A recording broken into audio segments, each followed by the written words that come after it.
नमस्कार शेतकरी बंधूंनो, स्वागत आहे तुमचं आपल्या ग्रेट शेतकरी यूट्यूब चॅनलवर। बघा शेतकरी मित्रांनो, आज 29 जुलै 2026 रोजचे आजचे आपण संपूर्ण महाराष्ट्रामधील आजचे हरभरा बाजारभाव या व्हिडिओच्या माध्यमातून लाईव्ह स्वरूपात जाणून घेणार आहोत।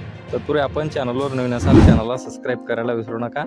बघा शेतकरी मित्रांनो, महाराष्ट्रामध्ये बरेच शेतकरी मित्र आपला व्हिडिओ पाहतात परंतु चॅनलला सबस्क्राईब करत नाहीत। मित्रांनो, चॅनलला सबस्क्राईब करा। चला तर व्हिडिओला सुरुवात करूया।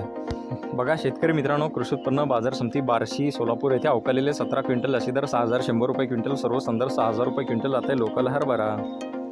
बघा पुढील बाजार समिती बार्शी वैराग येथे अवकालेले 13 क्विंटल अशी दर 6125 रुपये क्विंटल, सर्व संदर 6100 रुपये क्विंटल जाते लोकल हरभरा। बघा पुढील बाजार समिती उदगीर लातूर येथे अवकालेले 195 क्विंटल अशी दर 6225 रुपये क्विंटल, सर्व संदर 6087 रुपये क्विंटल जाते लोकल हरभरा। बघा पुढील बाजार समिती चिखली बुलढाणा येथे अवकालेले 20 क्विंटल अशी दर 5800 रुपये क्विंटल जाते चापा हरभरा। बघा पुढील बाजार समिती दिग्रस यवतमाळ येथे जास्ती दर आहे 6190 रुपये क्विंटल जाते चापा हरभरा। बघा पुढील बाजार समिती तुळजापूर धाराशिव येथे जास्ती दर आहे 6050 रुपये क्विंटल, सर्व संदर 6000 रुपये क्विंटल जाते काट्या हरभरा। बघा पुढील बाजार समिती अकोला येथे जास्ती दर आहे 6270 रुपये क्विंटल, सर्व संदर 6050 रुपये क्विंटल जाते लोकल हरभरा।